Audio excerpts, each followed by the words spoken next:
Welcome back, everybody, to the Anti-Stall Racing IMSA series. Back for round 3 at Zolder. This time, new series for the new track. New track for the Anti-Stall Racing IMSA series, and we're here for qualifying in GT3. So looking forward to a good race today, and hopefully a good qualifying as well. Nice narrow track, so qualifying is going to be very, very key as well. Hello?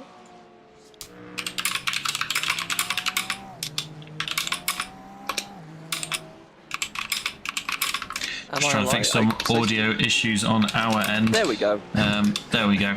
There he is, Kirby. There they are. Kirby's back with us. No, couldn't hear me, but back with us now. So we're just saying, looking forward to a good qualifying session once again. We got the narrow Zolder. I think did you drive here in the Mind charity race, the Jimmy Broadbent race this year? I believe you might have done. Mental health 6 and 5 last year, and I will say, I know this is the wrong track to say it. The guy who designed this schedule needs to be taken into a dark room and beat about the head. This track in a multi-class environment is willful damage to these vehicles. You can see how narrow it is in points, and especially if we stay with, I'm guessing this is Melvin Gack we're with? Yeah, I think it is. They'll come to this chicane here, and it is extremely narrow. There is one line through here, and either side of it are sausage curbs that will fling you to any fictional universe you choose. They will send you that far to get there.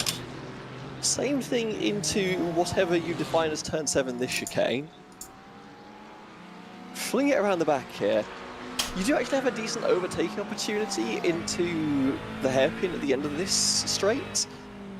Then you're into another single file hairpin. Multiclass here is going to be absolute bedlam, and I think I just saw a missile from Melvin Gack in qualifying. Yeah, I think the red on the left on the time tower indicating that they're off track, aren't they? So not gone well on Melvin Gack. In fact, first lap race winner last time out, despite, I know you weren't with us, Kirby, we had a huge crash on the sort of run down into turn 4 at Interlagos that caught up the GT3 AM leader, and he still managed to take the victory in the end. So it's not over till it's over, and Melvin showed that last week. Like you said, this track for multi-class is going to be very, very treacherous. It's narrow, and it's fairly high speed as well. There's a couple of slow bits, but a lot of the chicanes are sort of send it and hope chicanes. Vincent Ossoms has set the fastest time. I've now got my proper timing board up so I can see the sector times, which is nice. But Vincent Ossoms at the top of the leaderboard. That's with a 1:27.818. That's the benchmark time for the day. So that's what everyone's going to be aiming for now. We kind of covered it a few times, but we'll cover it again briefly. These times, that's what these GT3 drivers will be focusing on, because the GT3 tyres are much better. They kind of get up and go, and you can kind of push straight away. There's already a lot of gravel on the track. That was a problem in practice, but we're going to talk about it in a bit more in the next session. But with GTPs, it's much more of a build session in the tyres. You've got to get the temperature in the tyres, but these guys can just go at it. And look how many cars there are. I mean, I know the numbers haven't populated on the timing tower, but I think we're at the high 20s in GT3s, if not just crossing over 30. So very, very healthy field. I'm going to throw the track map up for you as well. I've got this track map up on my other screen. You can see there's not much of a track that hasn't got cars on it, and it's all going to get a bit chaotic as soon as one person has a moment off in front. Times are pouring in, but no one's able to beat that 27.818 just yet. And I think they're going to struggle. You can see, obviously, there's a lot of gravel traps on this track, and a lot of them run very close to the edges. If you're in a situation later on in the track, you're going to have a surface that's covered in gravel and debris and a whole bunch of other nonsense. There's also so many cars on this track right now that you're going to really struggle to find space. And while the tow can be good around here, I can imagine it's going to be very easy to get tripped up under braking. So I think Ossoms might be sat on that lead time for a while, just because I think people are going to struggle to actually get decent times down. Yeah, and already we're seeing a lot of yellow sector times popping up, people, and that was Daniel Morphy who just reset to the pit lane there, but he'd set a purple sector on that lap time, and clearly it had gone wrong somewhere else. which might have been over some of that gravel that's been deposited all over the road. So it's going to take a couple of laps to clean this up. It's going to make GTP qualifying particularly interesting if there's still a lot of that gravel left on the surface as well, because those guys won't have that clean lap at the start to try and get the a lap in early, and they're going to have a lot less grip, and I think we'll see a couple of people into gravel traps on lap 1. Vincent Ossoms does extend though at the front. It's a 1:27.545. Yeah, it's a lot quicker than anyone else is able to go. My timing board is just showing an awful lot of yellow at the moment. There's a couple of drivers with greens. Vincent van der Moelenbroek a little bit further down on where they should be. Lots of AM cars ahead of them. Go on, Kirby. You can see just the amount of gravel that's on the exit of Jackie Xbox, the final chicane, as well. Like, obviously, we've got one area that's the problem zone, but there's going to be gravel all over this track. GTPs, I think the best has already passed, annoyingly enough. Or GT3s, excuse me. The GTPs who need to stay out on track for as long as possible, try and build some heat, they are really going to suffer. Yeah, those guys already can't keep it on the road on the warm-up lap in qualifying. Brandon Mullerbrook's just kicking up more gravel there, and it's just going to continue to add up, because once you hit the gravel, you drag a little bit across the track, and it just sort of stays there. Yeah, it takes a lot longer to clear it than it does to get it on the road, doesn't it?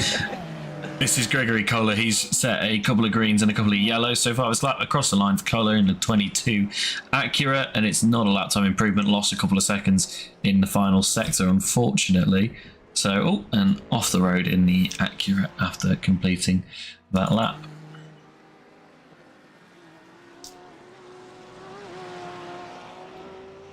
And the other thing is, it does kind of compound, because once you start driving over the gravel, obviously you start to lose control. If you slip, you end up putting more debris on the track as well. That makes the track worse for the car behind you, can go off as well. So it just ends up just covering the entire track in dust. I'm not looking forward to the... Well, I am looking forward to the race for mental health this year. I'm not looking forward to driving it. I never am, but then I show up and I get to door slam Max Verstappen, so it all works itself out. It's all pretty fun, isn't it? I mean, I think you guys did pretty well last year as well. No! Overall. No?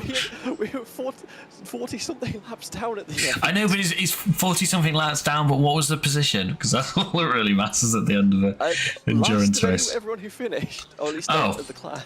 I speak very wrongly then.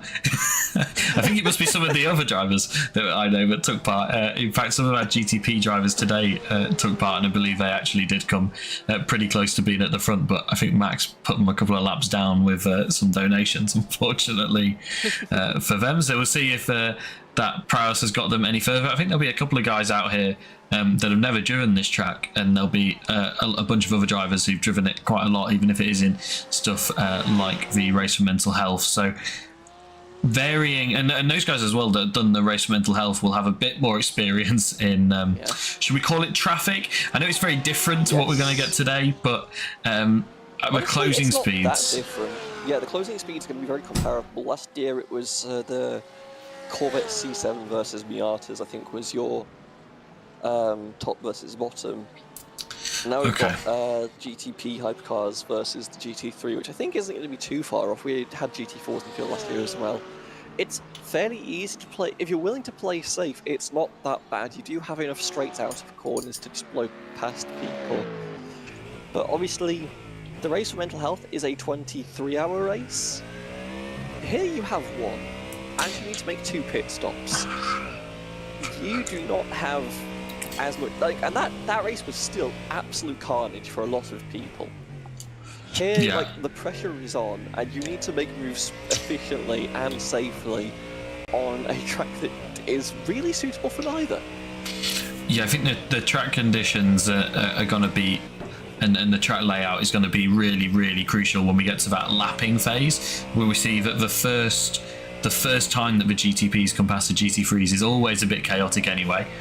And I think the layout here is just going to accentuate that. And I think you're going to easily end up, especially when we get to chicanes, with GTPs packed up behind a bunch of GT3s, not able to get through. And then suddenly whoever's leading has their lead completely eroded. A bit like what we saw in Interlagos last week, where we had the lead change sort of extend a little bit at the start of the race, and then it came back down to a second, and it stayed that for a lot of the time. You can see like gaps through here is going to be really difficult. I know Amy, one of our race directors, pointed out the hill here as you come over the brow is absolutely deadly in a GTP on cold tyres as well. So that's going to make for an interesting lap one. I think Andy's going to have his button, his finger on the safety car button, just in case we end up with a bit of track blockage. Hopefully we don't. We've not talked much about these GT3 lap times, but that's because Vincent Ossoms is just absolutely clear at the front. Daniel Morphy has improved a little bit. He's currently sat in P2, about 3 tenths off of what Vincent Ossoms has done. Jeffrey Ross is on a pretty good lap as he's gonna come towards the line. This is the final chicane. I'm learning the track layout as we go. Never raced here myself. 2-minute warning from race control there for GT3 checkered flag. We've got those messages working once again, which is nice. What's Jeffrey got when he comes to the line? He's trying to get a 27.545. He's on a 27.906, and it's a 31.328. So no big improvement from Jeffrey there. Yeah, I will say there's drivers that are finding a decent amount of time on the track. I thought they'd struggle, but a lot of drivers are setting their best laps right now, so they've clearly found something in these dying moments, and we've got a huge train of cars here ready to get some times in, hopefully. It can be a little bit dangerous. These cars aren't too error reliant, so you can get a bit of drift and get away with it, but you need to make sure that you're not tripping over people through the corners. Ricardo Riva will be pleased with that. He was currently there was that last just before that lap time came in. 29th up to 15th is not a bad improvement, but I want a little bit more out of that car. Senna Botkoven in the AM car is currently sat P11 overall. Kevin Kuiper's the next AM car is down in P16, so that'll be good news for Senna if he can hold that lead, hold that advantage. I think he's led both of the races we've had so far at one stage or another, and then it's kind of gone wrong after that, so wasn't able to hold on to the lead. But this will be a nice way to start the race and try and go for that win for the first time this season. Jeffrey Ross then. It's a purple, it's a yellow, it's a yellow, it's a yellow. What's it going to be across the line? Can they improve? It's not going to be fast as they wouldn't have thought with those yellows, but it could be an improvement, and it's not. So, lot of orange. Jose Villarejo is definitely got something cooking here, but across the line for orange at the end does concern me. Yeah, still an improvement, goes up a position, overtakes Vincent van der Mulleruck as the checkered flag flies, so we'll be able to get one more lap in, I believe. I was going to say this is quite a big field spread that we've got, but actually our top 12 are still within 9 tenths of a second of each other, which is nice and tightly packed up. We've got some people struggling at the back, but maybe just haven't got the qualifying setup dialed in just right. I mean, even then, there's still 2 tenths, or just even a quarter of a second gap between Ossoms and Morphy up top, so clearly there is pace in the car if you're able to find it. It's a question of can you? And in this final lap, it's sort of really going to come down to this moment. See a lot of orange on the timing screen though, so I don't think anyone's going to do massive improvements at this stage. Cyan goes full orange. I'm not even sure who slid away there. Ross has a purple sector 1, but unfortunately a lot of bad time afterwards. Needs to find 600, 700s to move up a position. Yeah, no improvement for Jeffrey. So, yeah. It's been the same story all day for Jeffrey. We've seen that. I think that's the third time we've seen a purple sector in sector 1 and then just unable to improve as the laps go on. Senna Botkoven dies to the pits, wasn't going to improve to the line, so it's just Carlos Villarejo that's left to come across the line, trying to find them on the leaderboard, and it's not showing up. Ooh. But P13. And Jesus Jimenez Grandau has just been handed a pit lane start for impeding. Yeah, I'm not sure when that was, but that's not good news. Race control trying to monitor and trying to get those penalties out in session this season as best they can. Now we have the eager awaitement of the green flag for GTP qualifying, which will fly. And trying to get a look at our normal drivers queued up at the front. and they are going off now. It's a 54, I believe, it's leading the way. Just trying to find 51, I believe. 51, yeah. Albert, who led for a long time last race, was pointed out to me by Amy F that they made the highlights for last week's race, which you can catch up on our YouTube page. It should be up on the homepage if you want to go and catch up on the previous rounds after today's race. But Albert led a lot of that race, and spoiler alert for anybody who does want to go back and watch it, he got caught up in a bit of an incident with a GT3 and had to use his fast repair. We missed that on screen, and then to add insult to injury, after he dropped down to 6th from the lead, he had to come in and serve a drive-through penalty for hitting the incident limit. So not great for Albert, but he'll be looking to fight back, and he's shown pace all season. He's shown strong pace the majority of last season as well, just got a little bit unlucky. It reminds drivers that collision is on in the fast lane, so we missed something, I think.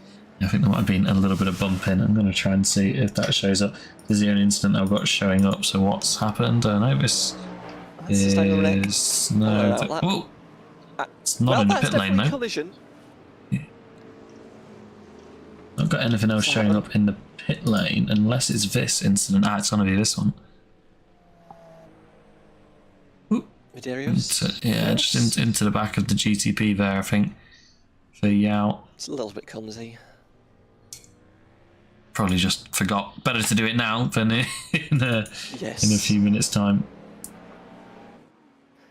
But we have a while to chill yet, because even though these drivers are on out laps and flying laps, realistically, we're not going to see any. Well, in terms of that set now, are definitely going to be broken later. These tyres take forever to come up to temperature, as someone's decided to go for a little bit of a spin manoeuvre. It was Ruben. We talked about how difficult these tyres can be, and some of these drivers struggling to even make it past the outlap. Albert Preem leading at the front, but not leading on the time so far. Maximilian Meyer set 2 purple sectors, and Jean-Paul Sims got the purple sector free so far, but that was on the outlap, and that's quickly taken by Albert Preem, as you would expect, but then quickly pipped by Meyer. Meyer, who performed very well last week and in round 1. New to the series this season, but showing that they are not to be underestimated. Albert slings it through the final chicane, run to the line. This is going to be your first time, but it is a relatively cold tyre lap time. Has that little asterisk that we have to put on this run every time round. And Meyer quickly goes 6 tenths quicker.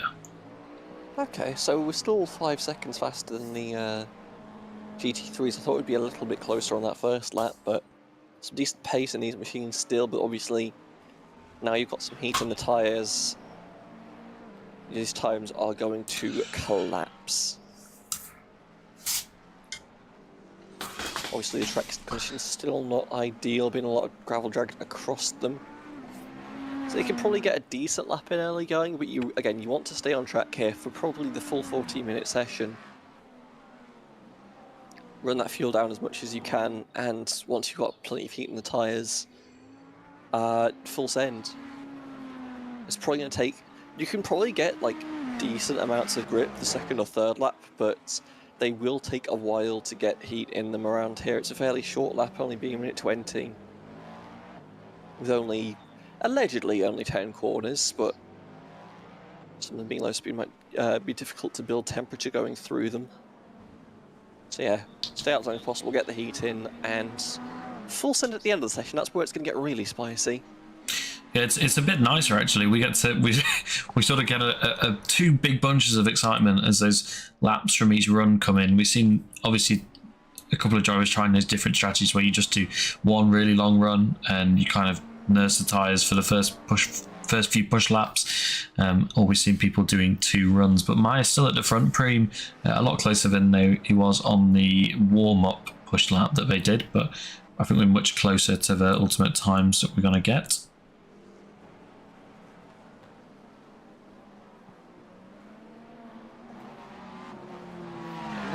We wait. This is the joys of qualifying. It's just a lot of waiting for the drivers to come through to actually set some decent times. Mayer's got a decent benchmark going there. But I still think there's plenty of time left on this track. Leon picks up a purple final sector. That's put them P5 in the 77. Driver's constantly improving. Sebastian doing well. Picked up 2 purples. It's actually doing very well. It's fairly light AM field today, but being P5 in GTPs overall for the lead AM car is very good, considering how many cars you're putting behind you. Obviously that might spread out once qualifying continues, but further up you start, the more pro cars you can put between you and the next AM car is more pro cars potentially you need to get through to, or the AM car needs to get through to get to you, so... Sebastian just set a 1:19.691, which would have put him on pole position, but it looks like he invalidated that lap somewhere. So that's not the ultimate pace for the 93. They can go further up the order. I think we'll see that on the next lap, provided he's not emptied the battery too much. All over the gravel there for that DLR Porsche. Yeah, as good as the tyres are going to get, the track conditions are only going to deteriorate. And you can see how much these cars are going all over the track trying to find any advantage they can, going all the way to the outsides. Basically every corner exit, and those curbs run out very quickly at these speeds. Samir Shad has just gone quickest, just under a 10th ahead of Maya. Maya was on a pretty quick lap, purple sector 1 and purple sector 2, but he had to pull over, gave up on that lap. Sebastian's improving again. Remember, he had a couple of purples last lap, so these greens are still relatively fast sector times, and it's a purple sector 2 as well. Samir Shad just on a purple sector 4. Yellow final sector, but Sebastian goes to the top, 19.359, exactly just crossing the line a few moments after Albert Primo went fastest, and then Samir fires back to go even faster, so these times tumbling right now. Samir Shad leads the field by about 44 milliseconds ahead of Sergio Sanchez. He's just 2 milliseconds further behind Sebastian, and then Albert Prim only 71 milliseconds back in P4, so very, very tight at the front now. Juanto Avale's next across the line, jumps up to P8 from P14, nice improvement. Nicoli Di Alessi jumps up to P9, but he's been quickly displaced by quite a few cars coming through. Yanni Kakinen's going to be next across the line. Where does Yanni go? And we're having all sorts of timing towers jumping about. Not sure what that's about. Well, Leon, who was doing so well, is dropped down the order quite quickly now. Yes, and I will say everyone who has managed to keep the car on track has stayed out here. Previous sessions we've seen cars maybe split it in half, try and keep the tyres fresher for longer. More worried about wear than heat, but around this track everyone looks like they're more concerned about heat. It's just that if you go for a spin like I think Daniel Renek has, you're kind of priced into going to the pit lane, getting a fresh set and hoping for the best. I just don't think Preen to the top for you. And then displaced by Sebastian once again, but it's a much bigger margin this time. And Samir, who followed them again across the line, can only go, well, just under 2 tenths behind Sebastian. So Sebastian with a mega lap there, nearly breaking into the 18s as well. Look at that lap time, 1:19.010, nearly into the 18-second time. That would have been brilliant, but I think we might get there yet. 5 minutes left to go. There's not much gravel on the track. These guys have done a much better job at keeping that track cleaner. That early pace, well, these tyres don't really fall off as much, so you can really stay out for the long session. These times will continue to fall a little bit still, I think. We're not over yet. Pit lane start for the 4 of Bram Kran from GT3, yeah. Yes. I was just about to say Leon struggling at the back to get back up to the lofty heights that he held earlier in the session, but slams a mega lap time in 1:19.374, highest of the AM cars. Pete Preen's down in P9 is the next AM car, so this is what Leon needs to try and mount a bit of a championship challenge. Brody as well, mega pace in the first round and in the build-up round at Daytona. Struggled a little bit last week, but goes up to P13 now, but I want a little bit more out of the car. Prince looking to improve from 9th place as well. A lot of green on that timing tower so far. Samir Rashad is in the pit lane. 4 minutes to go. I think Samir's going to struggle to get the tyres up to temperature for a proper flyer. As that's Ayrton Koykoven in the wall. What happened to Ayrton? coming through Yeah, so turn these one. drivers have just been struggling to keep the car on track, and if you lose it like that, that's you just park it. At this point, you've damaged. You can maybe get it back out, but the tires do tend to bruise fairly easily on the current model.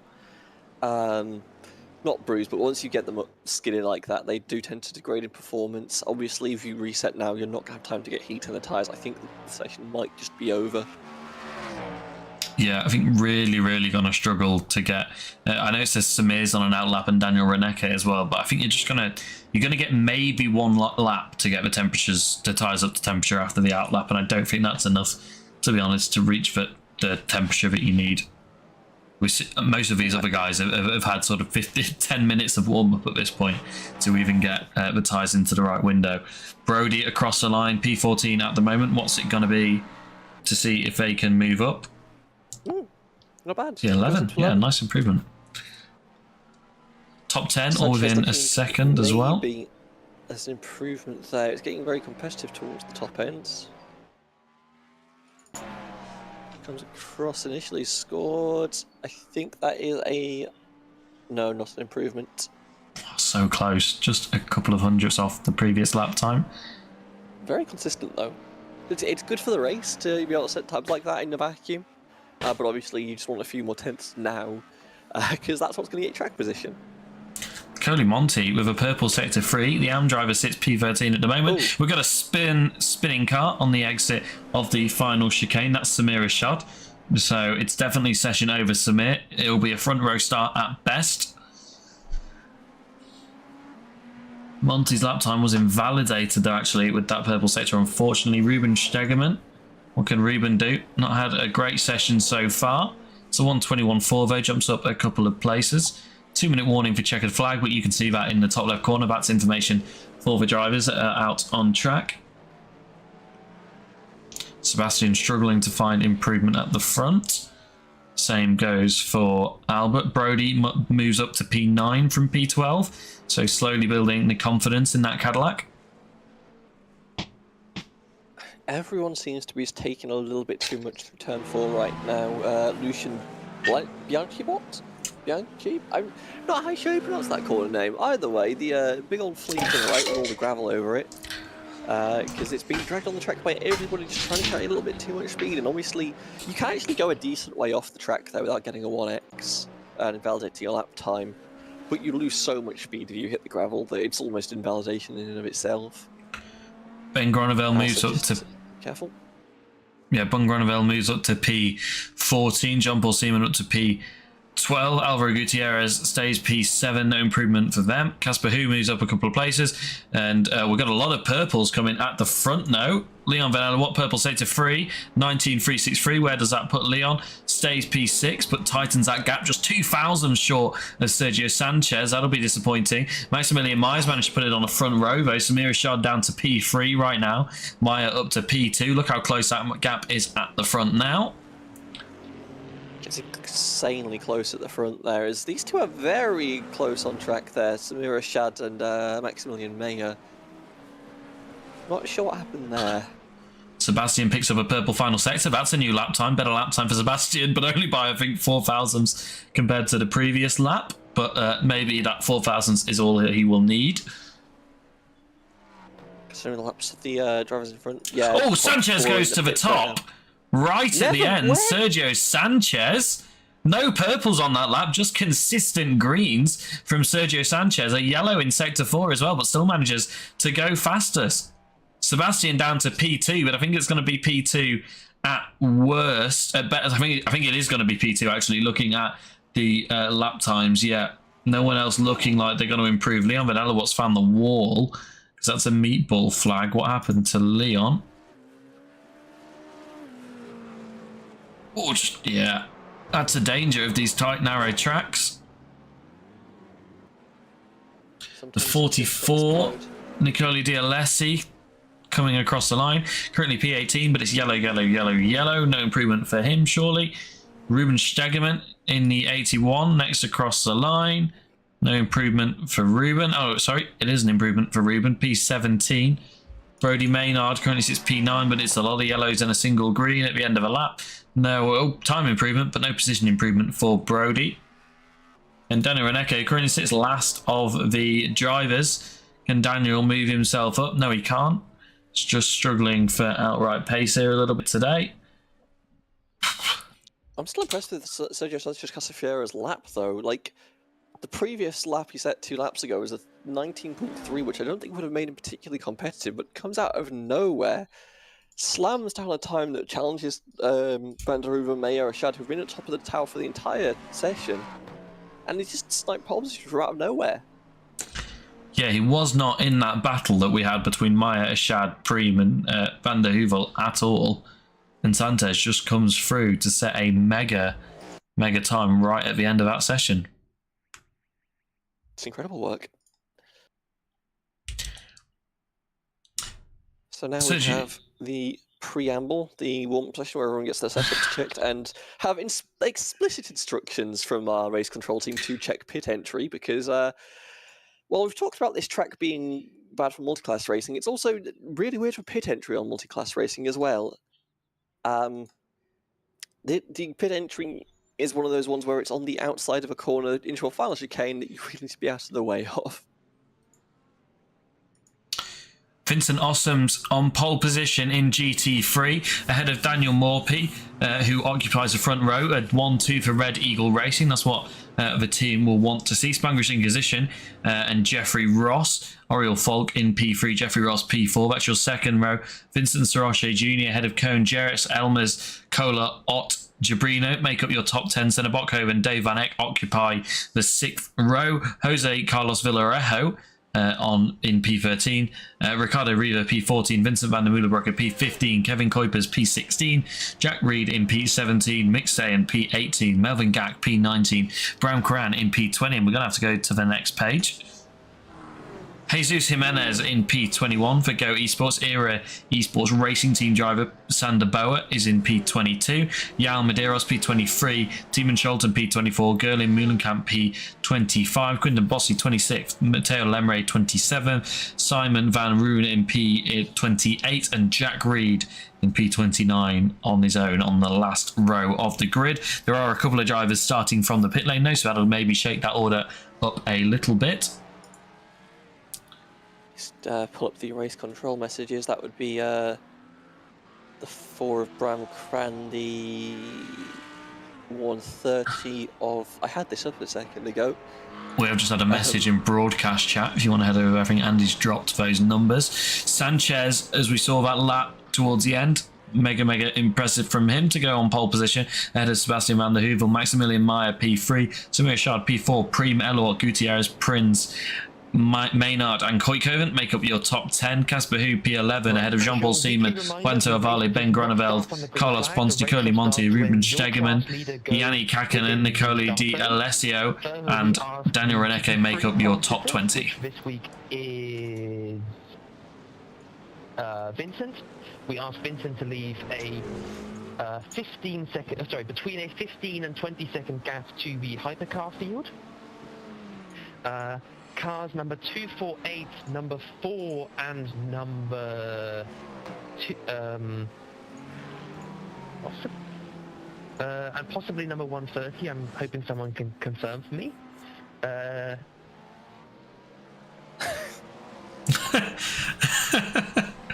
Andy there, our race director. Number 130, which are all GT3 cars, to my knowledge, are all starting from the pit lane. Aside from that, I wish you the best of luck and have fun. I think Andy might have seen your message yet. He doesn't even know who's penalised himself. Questions. Will qualifying points still be awarded even though you get a pit lane start? Yes, qualifying points are awarded as normal even when you have a pit lane start. Qualifying points are only not awarded if you are disqualified from the session. So just confirmation from race control there that anybody that did qualify will still get qualifying points for that position, but will start the race from the pit lane. So I believe that's a total of 3 cars. Yes. We just saw Sergio Sanchez Casafiera's pit entry. Obviously, the main chicane entry is the main problem zone you have to worry about. Pit entry itself is also really narrow. Like we saw Casafiera hit the wall barrier that's on the right side of your entry there. You have to swing the car around a lot to actually make pit entry here, and obviously the pit exit essentially just spits you out onto the racing line. It is dangerous around here, obviously with every car needing to make one, presumably two pit stops. You really... you just need to be aware. I was going to say you need to be alert on a street circuit. It's not quite that bad, but for pit entry, no, it is basically a street circuit pit entry.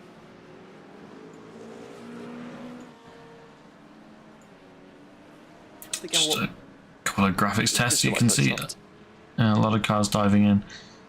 And as well, I don't know if you just mentioned this, Kirby, while I was looking at some of the timing tower issues, but that pit lane is very similar to what we have when we go to Canada at Circuit Gilles Villeneuve, because if you're coming into the pit lane, your braking point is an awful lot later than if you're going through the chicane, and that is going to be not only difficult when you're fighting within your own class, but when you're trying to lap a GT3 on your way into the pit lane, etc.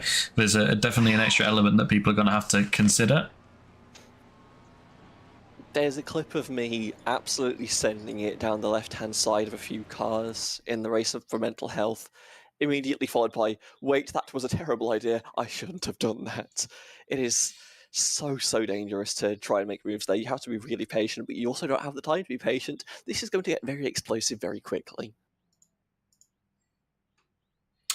All right, let's get ready to race. We're gridding up. We're going to have a full formation lap, I believe. Yes. We're just sat on scenic cameras at the moment as we wait for the grid to form.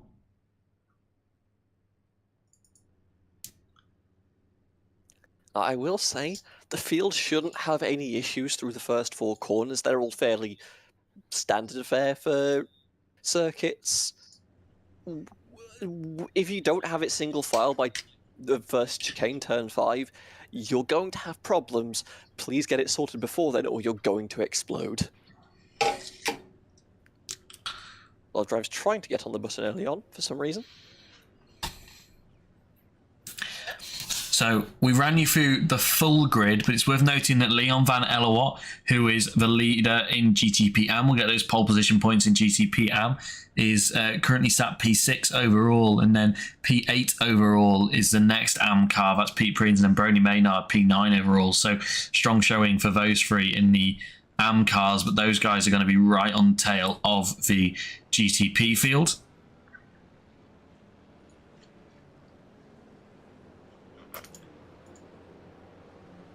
And in fact, we're going to go and just put the full timing, the mixed timing towers of AM and Pro up just for the start of this race.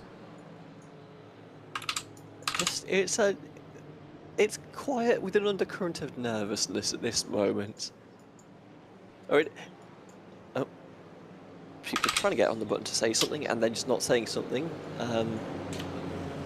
There was talk of maybe gentleman's agreement to try and go single file through these chicanes. It does get very narrow through here. I'm interested to see what, if anything, happens. Yeah, no, race control normally mandate that at Le Mans, but there's nothing in the briefing notes. But like you said, a couple of the drivers in the briefing were discussing what was going to happen, but it's not always the best idea to have a gentleman's agreement about something like that, because inevitably somebody's not going to be on the same page and isn't going to do that. Although the leaders here have. To be. Yeah, as long as those first few cars do it, everyone behind kind of follows suit. It looks like everyone's made it through safely at any rate. Just trying to get a little bit of extra heat in the tyres, obviously. First lap is going to be hell no matter what you do, but you can maybe offset it a little bit, get up tempo a little bit sooner.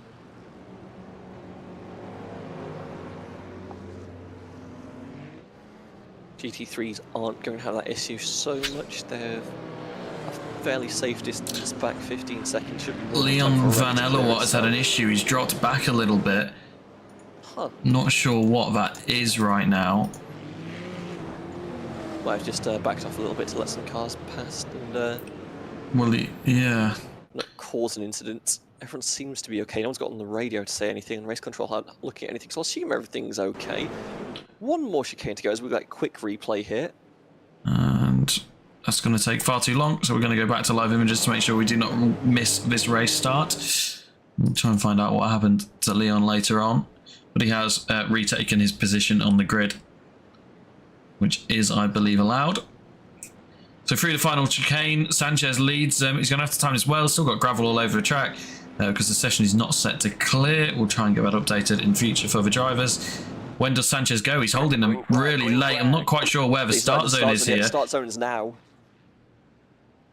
And pulls away there nicely. So, yeah, very, very nice gap he's formed ahead of Sebastian. He's going to be defending, in fact, into turn 1. They all make it. Oh, and Sanchez off the road in turn 1. The leader who's in the gravel trap is joined by a collection of cars behind who, wow, are all pointing in the right direction somehow. The road is covered in gravel. We've got to get a GT3 start. That's all put in investigation. Sebastian is 1.5 seconds out front. We're going to take a look at that replay in just a bit, but we want to see what happens in GT3. I'm surprised the race control didn't hit the safety car button, but we all got through nicely. We're green in GT3 as well. Daniel Morphy on the attack round the outside on his teammate, but doesn't do anything too risky. Vincent Ossoms leads them through turn 1. We've got a bit of battling further off, and we've got cars off behind. That's the BWT Mustang there in the gravel. Andy, this should be a safety car. Gutierrez saying this should be a safety car. Not sure what's happened out front to Gutierrez. But there's a lot of cars damaged in the GT3 I'm assuming there's just an awful lot of cars damaged. What's happened here? This is Brody Maynard's had an incident trying to go around the outside of one of the other cars. He's already gone round 1. He's trying to make it 2. Is there going to be contact? Just drops it on the throttle and finds the wall, unfortunately, for the Cadillac driver. And we're side by side in GT3, and Melvin Gack is all over the curbs trying to avoid an incident with Teeman Scholten. Yanni Kakinen's had an incident. What's happened to Yanni? In GTP coming over that crest, is it? No. I think we might just drop the car here. Oh, wow. 02, you need to box this lap. Just in the undulation. The 02's just been told to box this lap. I'm not sure what that's about. That'd be Yanni Kakkonen. Has a meatball and is... whatever the damage is... no rear wing. This is after we had a driver carry on without a rear wing last week, and it caused quite the incident, so... race control just telling him that he needs to come in and serve that. Sebastian leads out front from Albert Preem, Jean-Paul Seaman P3, Pete Preens P5, Juan Avale P5, Ayrton Koikkoven P6, with another driver that's lost a bunch of positions is Leon Vanello. He's been off track a couple of times, dropped down the order massively, unfortunately, for Leon after he had that mega start.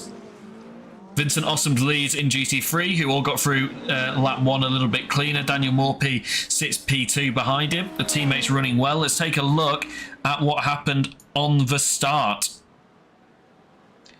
Oh, 4 cars off the track, I believe. Bram Cran. Let's try and take a look at that then, if I can find it on my thing, because it's not showing up. I have his little ants on the track map stopped for a while. Not sure what happened. This is what happened to Bram. In turn 1, let's see yellow Ferrari that you're watching here, the number 4. On the inside curb, unsettles the car, and it doesn't want to grip back up. A lot of drivers under investigation by race control here. We had that massive pile-up, obviously, in turn 1. This is what happened to Sanchez. Just caused up front. Yeah, just did not grip up front. And then Samira Shad spinning behind as well. Just that outside line just doesn't appear to have grip on it. No one was ready for it, and everyone just ends up going sideways. Bunches the entire field up. There was disaster further up the field. There was definitely a car that got taken out on the exit of turn 4. Let's take one more look at it from off board, from a chopper view. This is Sanchez out front. He's going to lose it all on his own. What happens to Samira Shad? Oh, he's just got distracted from behind, and it looks like there was also contact further back as well before they even got through turn 1. Sebastian leads by 2 seconds now. He's stretching his legs out front. He's showing that qualifying pace that he had. Oh, Daniel Reck's been spun. No major incident. It's just at the back of the field. We'll be able to drive off. Just a mine tap into turn 8, I believe.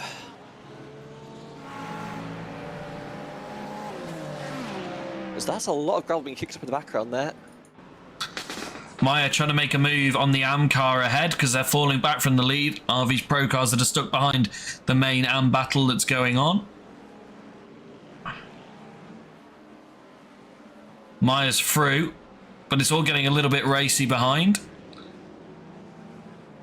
Lots of incidents under investigation from race control. Try and keep you updated on any penalties that come through, but there are an awful lot coming through, so it's just a bit difficult to keep up to date with it. Senna Botkoven leads in GT3 AM by just over 1 second to Kevin. Kevin's in that Kevin is a 47, that Porsche you can see there, so currently stuck behind the DLR Pro car, so that gap should extend a little bit in the lead for Senna Botkoven if he continues to pull away.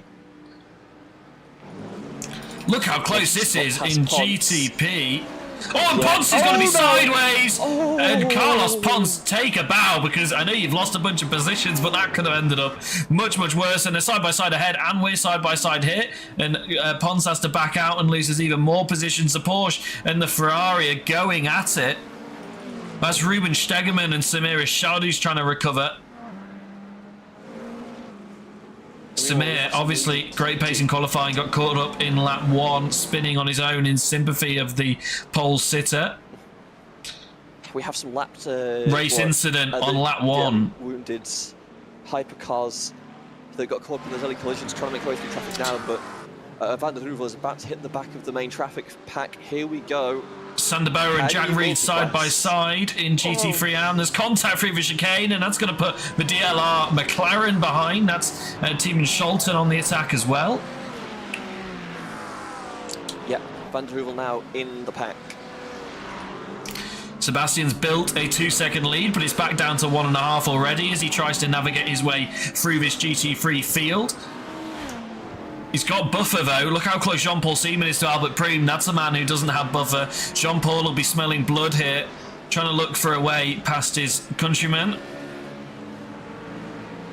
Enough of a gap for now, and once you get onto the straight, it's not that bad. It's just when you're in mid-corner, it can get very dicey. Sebastian's got caught up a little bit here because Albert Priem is right on the back of him, just 4/10 that gap now.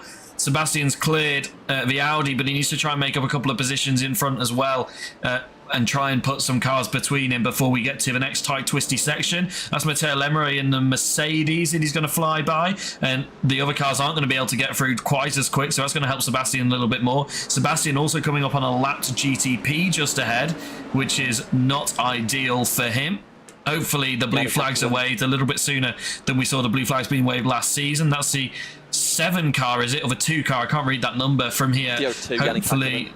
Yeah, Jack Kakkonen, with that damage we saw on lap 1, ended up in the wall. And Sebastian's through, blue flags being waved. Race control will have been watching that as well to make sure that their driver pulled over quick enough, but he's not going to get out of the way of the cars behind quick enough either. But that's just a nature of lapping these GT3s at the same time, I feel like. Albert Priem, I think, was held up there by Yannick Kakkonen, got put in a bad position now. And they're side by side there. Jean-Paul Seaman's taken advantage of that blue flags car but wasn't able to get out of the way. Going Milkamp backwards on track. Didn't hold the damn brakes.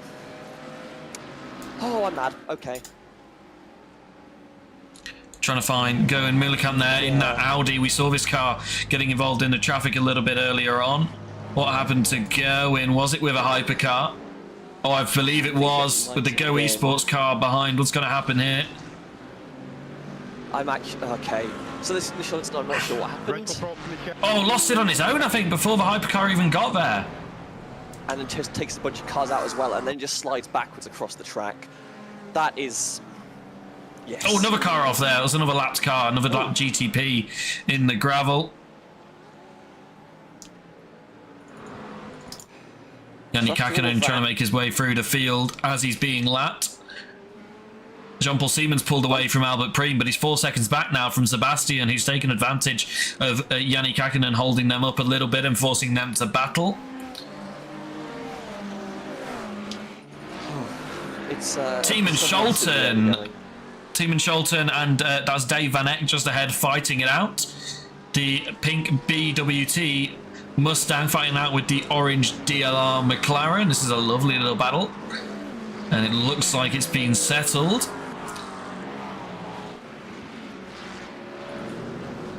Right, these GTPs just aren't going to give it a rest, are they? This is Sergio Sanchez, Ruben Stegemann, and I believe one of the AMCARs as well ahead. Nicole Monti and Ben Groneveld all in this battle here. They've been held up a little bit by GTPs, just not yielding as much space as they would perhaps like, but managed to keep it together enough that they managed to get the car pointed forward with minor scrapes. It's like, ooh, that's Mayer getting very close. Oh, to the pit lane for Sanchez behind was that. Yeah, Sergio Sanchez to the pit lane. Not sure what that's about. Has to be damage if you're picking this early. There's no other alternative unless you just really don't. He could make it to the end. Maybe he's going to try and get out of the traffic, but I've got a crash notification here. This is what happened to Sanchez. Oh, we saw this battle earlier on now, I think, didn't we? Unless he's picked up damage from that incident. Wow. It wouldn't surprise me. Bram Karan running with no bumper. I'm not sure what's happened to Bram. He did say race control, please check something, so we'll find out now. No, that's Gerwin trying to get back on track. This is Bram. Behind the Mustang there, that yellow Ferrari. Is stuck there, can maybe go 3 wides, does. 3 wide, side by side with the Mustang, who Ooh, looks like just didn't know that Bram was there. That's a very strange incident. But I'm not... The initial incident was weird, but I'm not sure that Ford held the brakes either, so I'm not really sure what's going on there. Oh my words, Nicole Monti just sent Ben Groneveld to the Shadow Realm and has also sent Jim Schulten for a spin. Happened to Tiemann. Oh, 3 wide here. Round for the GT3. It's a bit of a mess, this race. What's happened to Ruben? Into the pit lane as well. That's what happened to Ruben. I think that was that same instant, wasn't it? Ruben's that Porsche just behind. Yeah. Oh my word, they are dicing and diving all over the place. Boa threw a nasty block in Sandoval, which has checked up GTPs. Maximum may just managed to get around the outside as we see Ruben Stegemann taken to the pit lane. Ben Groneveld in that Porsche you can see just there, defending from Samira Shad in the Ferrari, the blue Ferrari.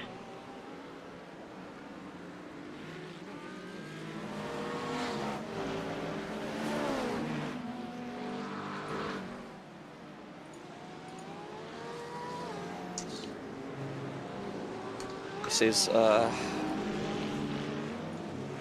I think, no, most of the cars are still trying to get through GT3s. It's remarkable how much traffic there is right now. See Groneveld trying to get through some more cars here. Oh, and off the road for the Porsche. Oh, bit too deep on the brakes there. Yeah, that's the 44. Outside. Oh, side by side, Daniel Reneke down the inside. That's a lapped car though, is it? No, that's Carlos Pons. It's a move for position, I think, yeah.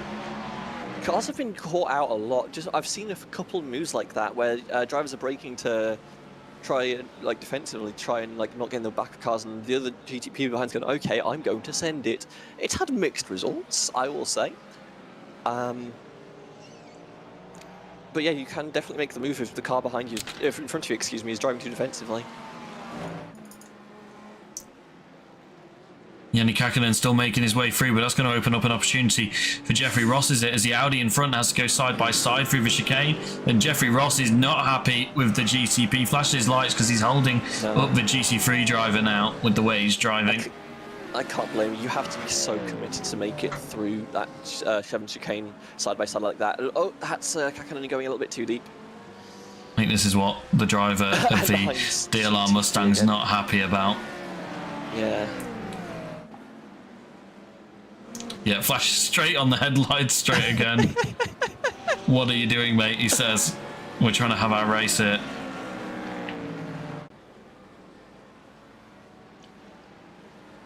Yeah, I don't like this turn 7 chicane as an overtaking opportunity because you're both on bad lines. Then you need to swing so much through the first corner if you're on the insides to get around someone. I was about to say this is what happened to David Reed, but we already saw what happened to David Reed. Getting a crash notification show up for him. I'm betting it's because he's going to enter the pit lane. Yeah, this is just entering the pit lane, I think, which keeps showing crash notifications because I think people keep driving on the grass a little bit, so we don't have to slow down. No, because what he did there was try to get out of the way of the car in front that was trying to take a normal braking point, because that's obviously entering into turn 10. This is the problem with this pit entry, is that it puts people on pit entry and people trying to take regular lines on vastly different braking points, and it just causes mayhem. Big spin. Nicole Monti just about gets off the race line before anything bad happens. Is trying to do like a 20-point turn to get it around. Oh, drops it on the brakes. Rear lockup, it looked like, for Nicole Monti. Can we get a different camera angle of that? Because I think he was just trying to send it when there just really wasn't space. I think he spun himself. Like, it was the late send into, oh god, there's no space here. Just a bit further back, obviously he's going to go over the hill. Or is this just showing completely the wrong? Nope, this is it, and we're going to send it on this purple GT3 here, and we're going to zoom out even further, and we're going to tag a GT3 in the rear. Let's take one more look at it.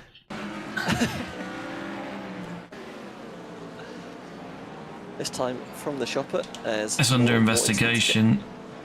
It's this incident, I believe. And Monty, that looks like a rear lockup to me. Yeah. Just loses. I thought it was a dive. No, just a rear lockup. My apologies for slander, but you're still tagging GT3. Ready to pull, avoiding action. Yeah, Jeffrey Ross not happy with the driving standards of some of these GTPs. We came to it just a little bit. Yeah. Jeffrey Ross not happy at all with some of the cars coming through to lap. I think he probably feels he's lost a lot of time to Oriel Falk ahead, and he's been pushed back into Cohen Garrett's behind. He's looking ready to make a move. Purple lap time for Sebastian at the front, another 10th quicker than John Paul Seaman. That gap's up to 5 seconds now. I think by the approval might have found some clean track to work in. You can set some blistering fast times once the tyres come to temp like that. Send it. Cran. He's not had a great day so far, I will say. Some unfortunate accidents, but I don't think it's going to get much better for him. No, pit lane start already to contend with, but he's going to come to pit lane now. I think we're expecting a 2-stop race today, which is fortunate for all the drivers that have picked up damage early doors. Definitely, if you've got damage, you can easily make a 2-stop race in this format work. Fabio Gibrino on the inside of the AM car versus Yao Medeiros. He's just sent it down the inside of. That's the BMW, who's not happy about it either. But Fabio's got an 8-second gap to the next pro car, so he needed to get by and needs to get a move on. Positions all the way through the points played to all positions through the field, remember, but you want to make up as many as you can.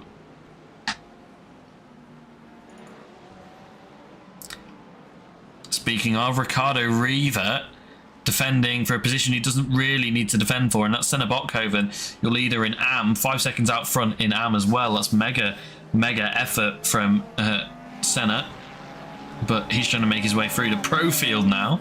Look at that lead in GTP AM as well. Preens has been able to follow those lead pro cars through the field nicely and avoided the chaos on lap 1.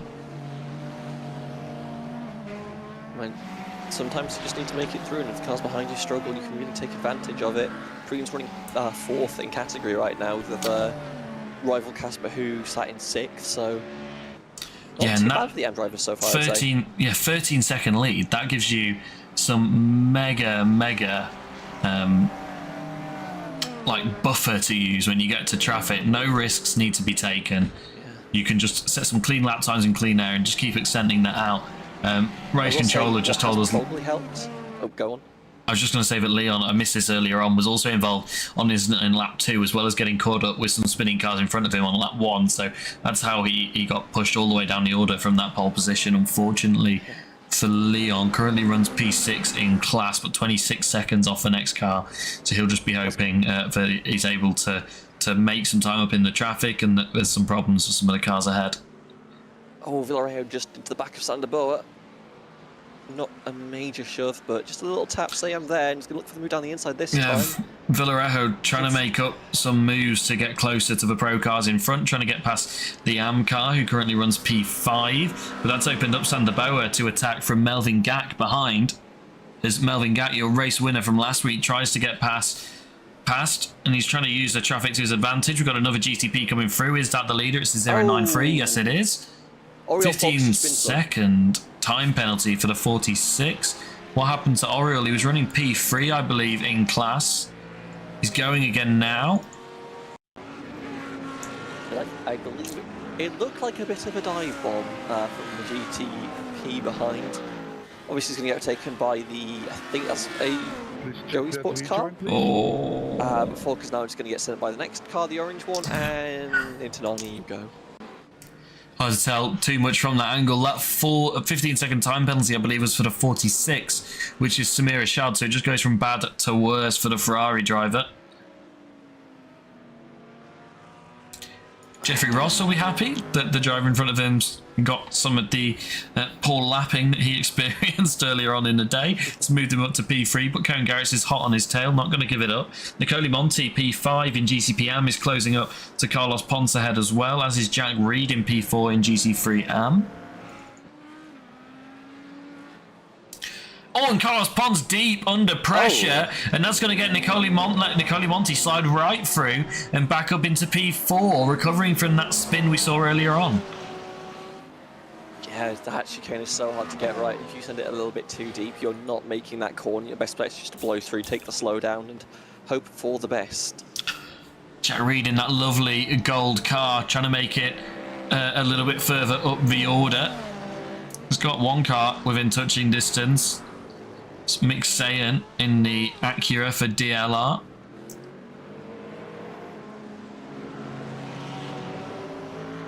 Should be able to build enough of a buffer here that you should be able to drive off into the distance. Does look like that's what's going to happen.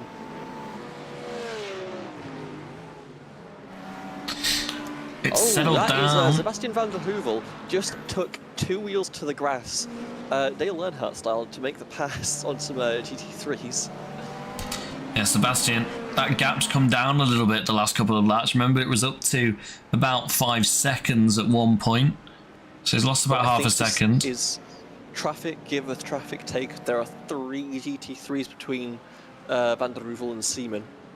Yeah, he's also trying to... 4 or 5 actually, but yes, you can just he's trying to lap between you. He's trying to lap a couple of GTPs as well, isn't he? That's Brody's just gone by, and I'm not sure who that is ahead. I'm trying to work it out. I believe that's Alvaro Gutierrez, who he's trying to put a lap down ahead as well. And then his teammates next up the road as well, which is going to be good for him.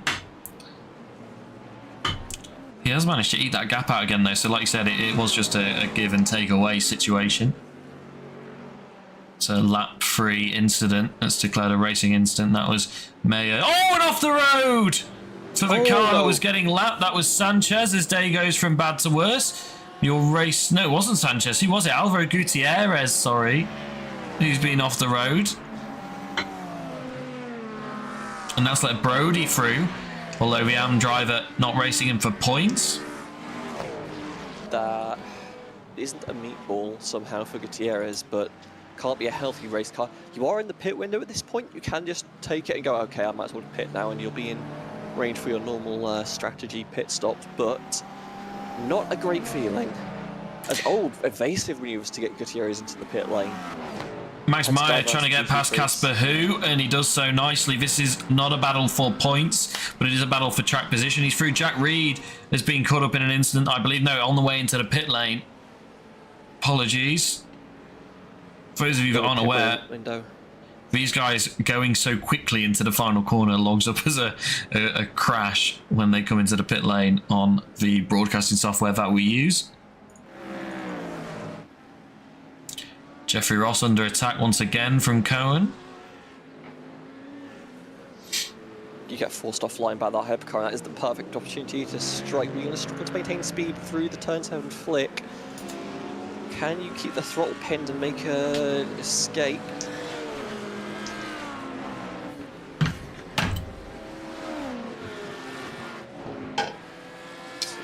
Through some traffic as well. Yeah, it's Yeah, Van der still 5 Heuvel seconds to that Hypercar lead, yeah. closing up on this Artie GT Kokoven sideways on entry. in the gravel trap. There he is as we go by. And What happened to Has Ayrton? been tagged. He's going to try and drive it back in. At that point, yeah, you might as well take pit entry. It's right there, and I don't think they're going to flag you for unsafe pit entry if you're that far down the track for it. That's what happened to Ayrton. So what happens here?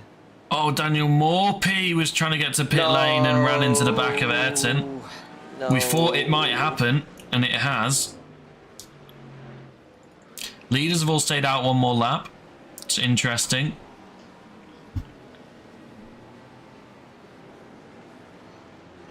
I would be surprised if we saw the Spanish Inquisition Magic Fuel save here. You on the throttle for a pretty large portion of the lap.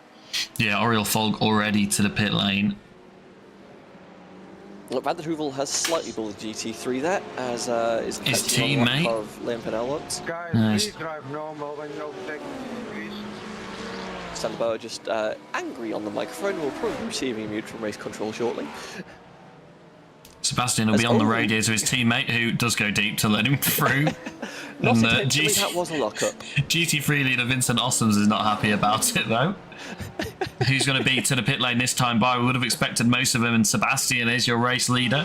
The Jean-Paul Seaman and Albert Preem follow suit. Vincent Ossoms, your GT3 race leader, also in to the pit lane. Valet is out of the pits, just about stays on that lead lap then. Preem to the... sorry, Seaman stays out, doesn't he? Does Preem stay out? Preem stays out as well. They're going to try and go to halfway. Surely not. It's going to be a couple more laps at least. Yeah, it's going to get very narrow, I think, in terms of pit window.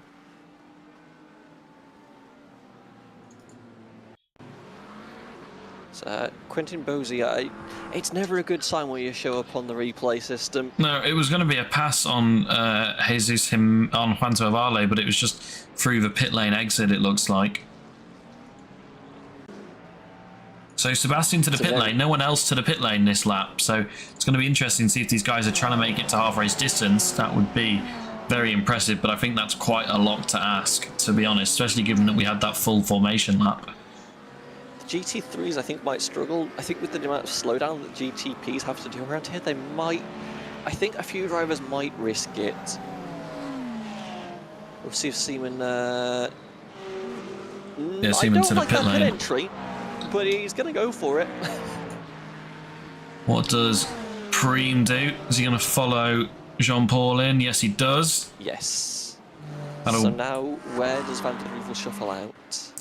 Yeah, Sebastian, that'll be a big sigh of relief for the Porsche driver, knowing that the others aren't going to try a different strategy. They've got to... Oh, okay, it's fine. Avale almost took out Card while he spun himself, but they just managed to keep it on track, just dragging a bunch of gravel on track instead. Crisis averted. Van der Heuvel now approaching pit entry, obviously not going to pit again. But where does the rest of the field shake out? Maximo Mayer still on track, I will say that. That's an incident involving Sebastian Sanderbauer and another car just been put under investigation. Not sure what that is. We'll keep you updated from race control. In fact, Kirby, I don't know if you could just... Pit exit. I don't have the race control open. And wow, Sebastian has extended that lead. It's up to 6 seconds now after pit exit. 6.5, 7 seconds even. As Jean-Paul makes his way through turn 2. Not surprising given the state of Jean-Paul's pit entry. With you offline like that, you are going to have to give up something just to make sure you're safe on pit entry. But yeah, now it's just what is Maximilian May doing? Pete Preen's leader goes for a spin. That is borderline unsafe rejoin. What happened to Pete? Like It's going to be on pit exit. Did he swap tyres? And that's giving him no grip? And black flag issued for this car. That'll be for an unsafe pit exit. So that lead that Pete Preen's built up has just been completely eroded. I don't know if that was cold tyres or not, but it is that exit is very dangerous. You're off the pit limiter there. You are putting power into the rears. If you're not practiced it, you can just drop the car completely. Just get too much down, and the car will loop on you. We said that Sebastian would be relieved that Jean-Paul and Sanchez didn't go to, and Preem, sorry, didn't go further in the race, but Maximilian Meyer has gone further in the race. Yeah, on his way to pit lane now, nearly. Yeah, I think we'll have to pit this lap, but I'm surprised Meyer's made it this far on this tank of fuel. But if you make it this far and you can do it again, you've made a one-stop work around here. Yeah, I'm trying to look what the pit time is. And pit lane time I'm seeing has been about a minute, so it's going to be interesting to see that second stop will obviously be slightly shorter as well. So it's going to be interesting to see how this plays out. See if Max Meyer has pulled the best strategy of the lot here. It's going to be to pit lane surely for Meyer, and it is. Peter Prince has been re-black flagged. I believe that's an automatic black flag from iRacing. So I'm not sure what that's It's another about. incident for Pete Preens that showed up for me. And it's going to be pit entry. It's going to be pit entry, that one, but yeah. Weird. So now this is key. See how far ahead Sebastian is of Max Meyer after the pit cycle. And I don't think Meyer's even stopped in his box yet. Now he has jacked up. Is that a tyre change then? If he's jacked up, surely. I think so, and I don't agree, unless the tyres have got that bad because of the gravel, but that would be surprising to me. Might have just, this might be a mistake. Leon Van Elbert had to take evasive manoeuvres on the front stretch just to not get in the back of a car. You see him pulling across here. That's yellow out. Max Meyer's pit stop time no longer than anyone else, though. So he spent about a minute in pit lane. That's what I'm seeing for the leaders as well. So did everyone has just change tyres. In the fence on pit exit. I think Meyer. Where is? This is what happened to Max. Whoa! He just gets a little bit too hard on the loud pedal. It's basically what happened to Preens, but that's put Avale right on his tail as well. Avale on those warmed up tyres compared to Meyer. Meyer's went off the road. GT3. Please check that incident. That's Oleg's in that Porsche just behind that is immediately on the radio. I can't blame him. That was absurd. Carlos Ponce and Brody Maynard battling it out for P6 in GTPM, and that's Ponce ahead of the Cadillac driver, although he's driving a Cadillac himself, so ahead of the ASR blue, silver and black Cadillac. Avale's just got past Meyer as well. All action here onto the track. So happens to Yanni Kakkonen. Sliding everywhere.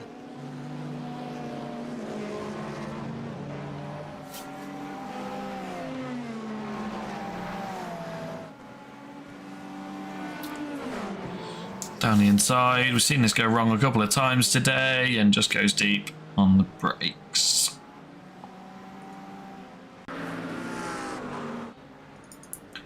Alex Ott got past, and that's going to be on pit exit, never mind.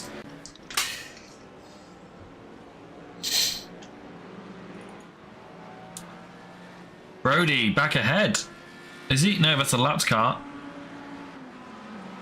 Or is it a pro car? No, that's Alvaro Gutierrez in pro, trying to get past Brody Maynard.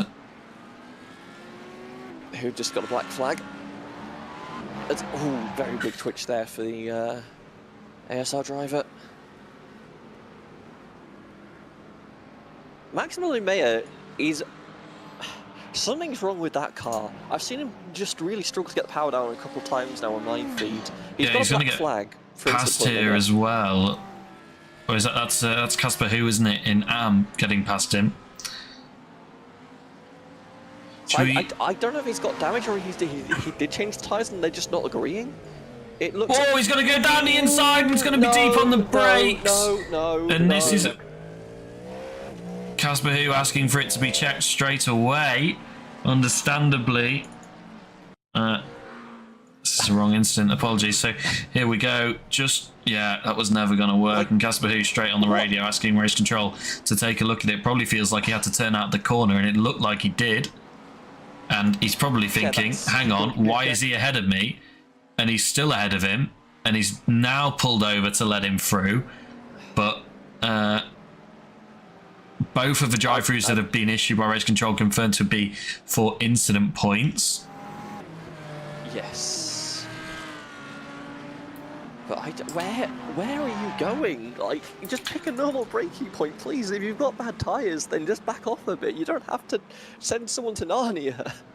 I've also just noticed Leon Van Ellerwatt pitted on lap 9, so he's on an alternate strategy, but it looks like everybody apart from potentially Max Meyer, who may have to come in for damage or a penalty incident limit at some point based off the way this second stint is going, is on a 2-stop. So Leon is offset, but he is still 22 seconds ahead of Casper right now after those incidents with Pete Preen. So Leon, who got caught up in the big crash in turn 1, then got spun on lap 2, currently your leader at GTPM, and is on a similar strategy to everybody else. There's no extra stop for him to make compared to Casper and Ben Groneveld. So there's big opportunities here for Leon to recover from that earlier incident. And what has happened to Maya on that alternate strategy? Oh, he's entered the pit lane. Yes. I said he was about to rack up an incident limit penalty, and surely that's what this is. Yeah, I got the black flag for incident point limit. What happened to Samira Shad as well? He's had a moment, and I'm loving these camera angles that keep just showing us trees through the long right-hander. It's a very scenic camera we've got going today. Oh, we've seen it so many times into the chicane. Just deep on the brakes, keeps it out the wall though. Blue flag. Cohen Garrett, welcome to the Probably Getting Muted Club. Van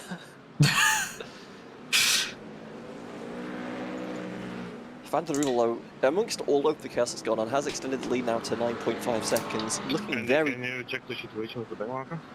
Jesus Jimenez with a much better exit here. This is Cohen Garrett, who's not very happy with a back marker. I'm not sure who that the car that's now marker is. Yeah. That's Cone you can see in the Acura there. So these two, it's Oriel Fault just behind him. I think they've just lapped that blue car behind.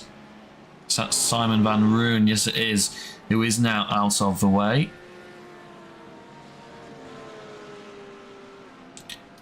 It's heating up a little bit in GT3. Ricardo Riva on the defensive from Senna Bockhoven, the AM driver, trying to find a way through on Ricardo.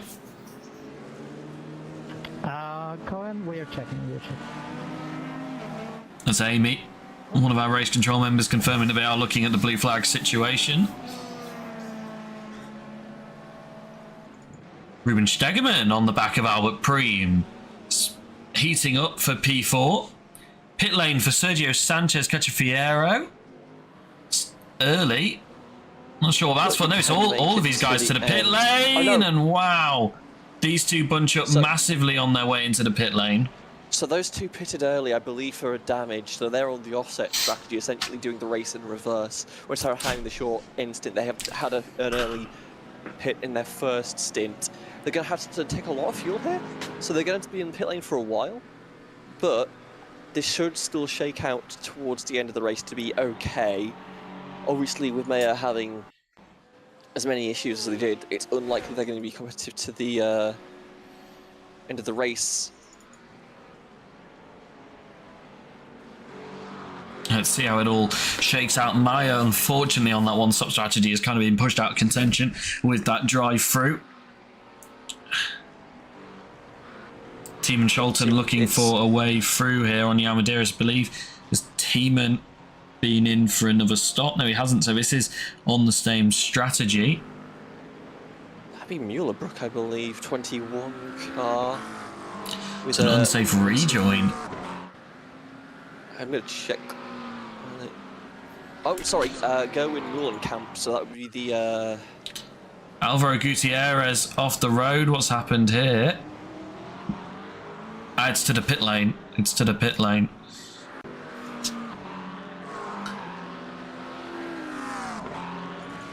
Leon Vanella, what? On the back of Nicoli Monti after he's made his second stop. Nicoli on the one... Oh, that's not on the back. It's Leon Vanella under... Sorry, Ruben Stegemann in the pro car is on the back of Leon Vanella. What's happened to Pete Preens, who's been off track as well. And Myers had another incident as well, it looks like.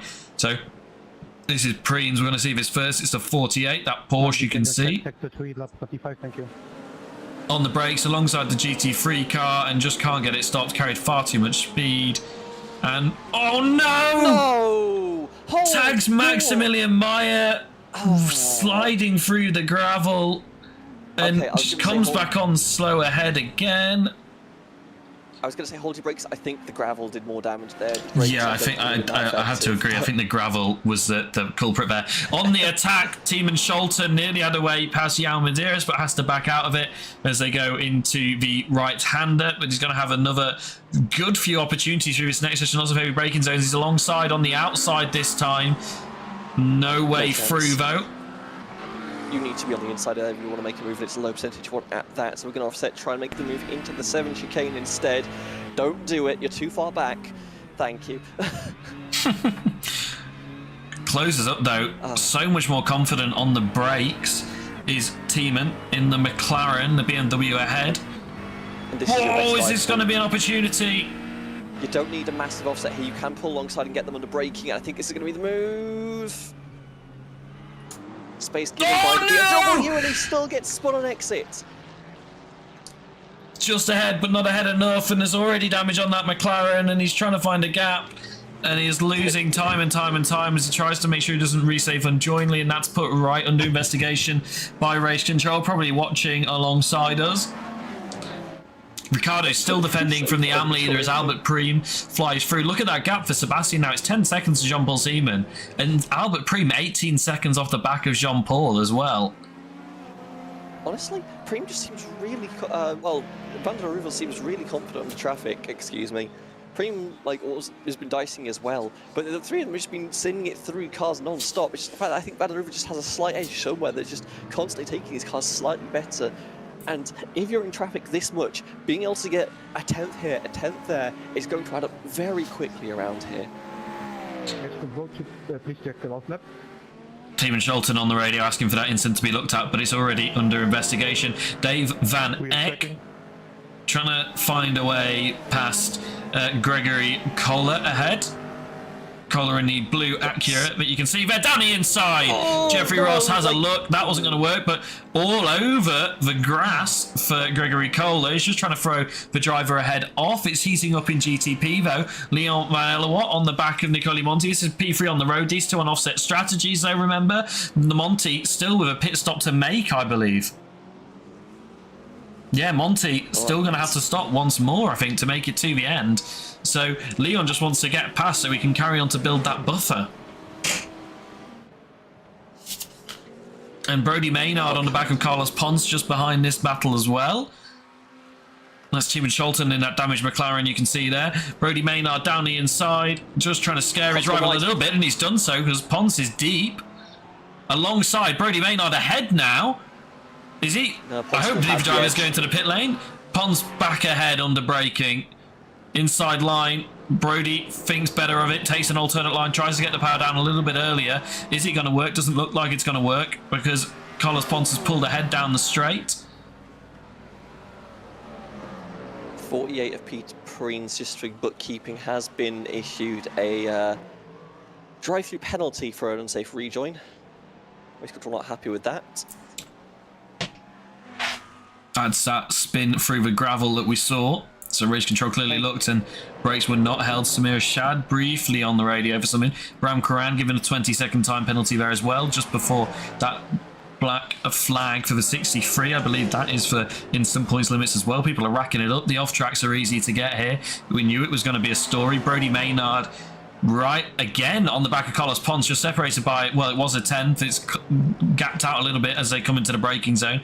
But Brody in that blue and silver black Cadillac just trying to find a way by. He's been hounding Carlos for a little while now. Leon's dropped off the back of Nicoli ahead a little bit, so just deciding to calm down. He knows he's got a bit of a buffer.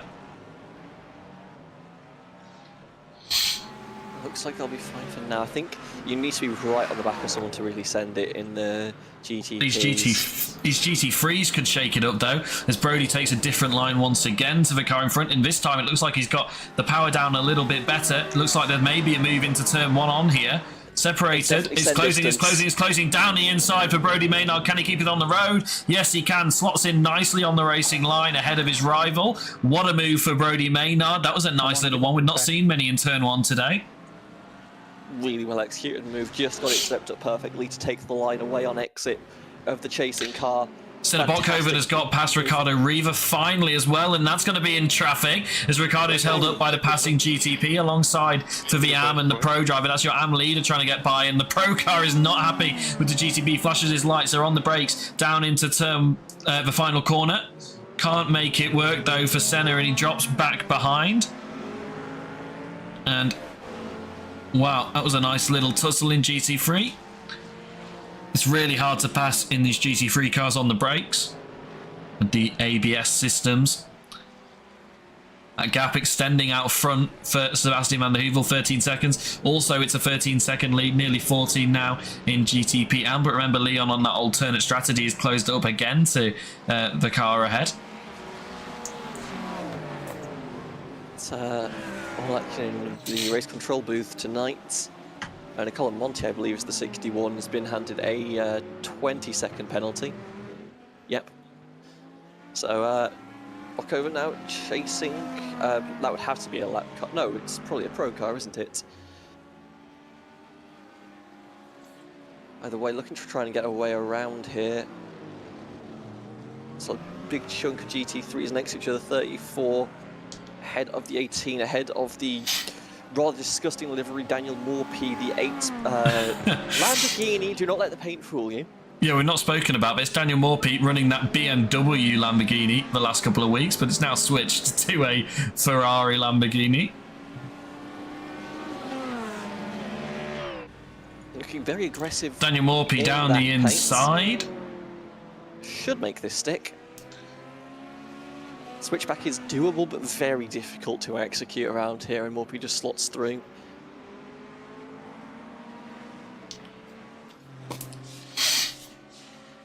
Now Morphy able to just drive away into the distance and try and get some distance over Dave Van Eck as we go back to no one. It was a pit lane entry. It showed up as a crash once again, but it was a pit lane entry. Can you check pit exit, please? Matteo Lemire just logging up a crash here. What's this pit lane exit? What's going to happen here? Well, it's drifting almost a little bit in that AMG car. Comes out onto a track, and well, that Audi was not paying attention at all. So that is exactly what I did to Max Verstappen, but Max Verstappen did not spin, and Matteo Lemire just had way worse of a time than it. That's you can't blame Matteo for not having the reactions of Max Verstappen. Leon Varela on the back of Nicoli Monti again, despite being on the alternate strategy. He's trying to make moves on the road. Doesn't want to give up any time. That gap was about this close a few laps ago, and then he dropped back a little bit, but he's slowly closed back up. He'll be looking for an opportunity in the traffic maybe, but I think we're expecting the leaders to the pit lane pretty soon based off the strategies that we saw earlier on. They can maybe go another couple of minutes, but it'll be the next few laps. They've done 14 laps on the tank, 18, 19. They've only done like Audi off the road.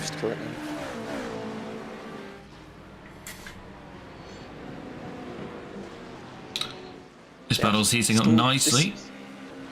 It's going to be a late run to the pit lanes for all of these drivers that are staying out so far, I think. Oh, he's going to find a way through! Brown Crown in the middle, and that's going to be the move done for Leon Van Elewart. Risky. No, it's not. He has to back off into the corner, and, well, he was ahead for a moment there, but he's not able to stay ahead. Nicoli Monti able to break deeper and later on that outside line. We've got smoke ahead.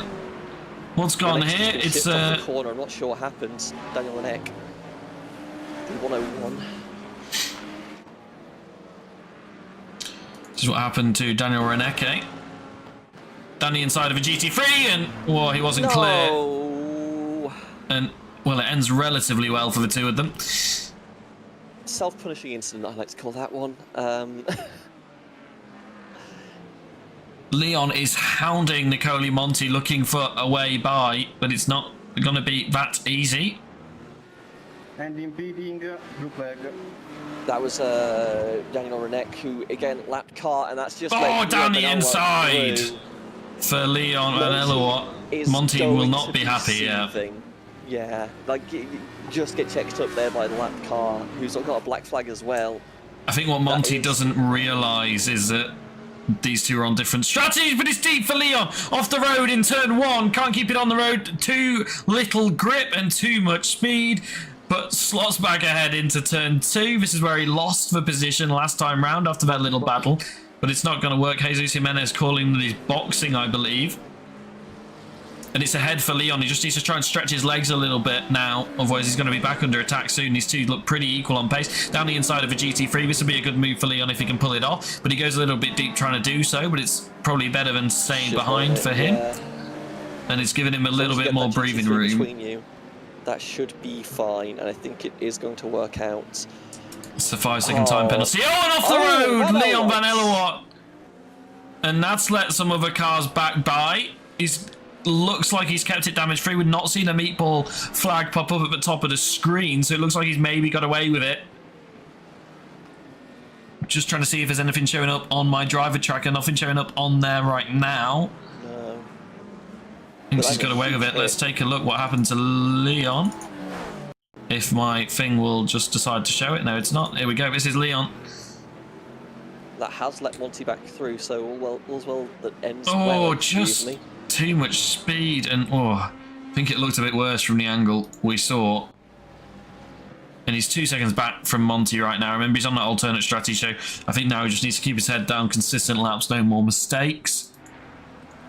Casper Who is on the back of Albert Pre. No, he's not. He's defending from Sanchez, who's trying to recover after a difficult race to P4 overall. P4 in Pro, but he wants it to be P4 overall. Casper Who in the BMW ahead. Probably knows better than to fight this one too much. But you can't really afford to let them pass either, so you're sort of in this awkward position as Sanchez of... Sanchez down the inside. You're off the track. Monty is not happy. In the chicane. Casper Who just on the radio, he's not happy about that move. Let's take a look at what happened to Nicole Monti. Well, it wasn't with Leon, so what's happened here? He's through the first section nicely. Yeah. That's Daniel Morphy in the Ferrari Lamborghini ahead. Oh, and just deep and locks up. Copies what Leon did almost, but doesn't hold it quite as well. And Leon will be grinning. Oh my god! Oh, Tim and Shelton. Control, please check. He's not happy about something. I thought it was a self-caused incident, but he's got the button immediately to say what's going on. Oh no, pushed off the road by the GTP. And wow, Tiemann. Just about avoids contact here. I have no idea how everyone got away with that. I think Tiemann will... to Tiemann Shelton. Yeah, I'm not really sure what else he could have done there. There was no grip on that grass. He was better to just try and keep it pointing in the right direction, I think, and gets away with it. Right, we're seeing some cars to the pit lane now. That's Monty and Ponce. Whether that's just the two of them, well, have picked up a little bit of damage. Monty, it definitely could be, but... the window. Yeah, Monty's for fuel, Ponce will be for fuel as well, I think. This is the go window. You have a few minutes left. His fuel tank's going to be running low. Top 3 staying out. Sergio Sanchez Cachafiero is a bit far back, but doesn't need to stop. So that's your gap that Van der Poel, Seaman and Freeman have to fall into when they pit somewhere. But where does it shake out? Sebastian to the pit lane from the lead. Giovinazzo just had the most gentle spin I think I've seen in my life. Has been handed a black flag for the privilege. To Giovinazzo, the Italian driver, 07 Racing Accurate. Whoop, on the curb, but that's not the course. What's it going to be? Into the braking zone. 2 GTPs in his mirrors. And yeah, it's going to be the GTP. There's contact there. and just drives away like nothing ever happened, but does unfortunately have a black flag to serve. Sebastian in his box. Jean-Paul Seaman also in the pit lane behind. Preem would be the next car in line. Long way.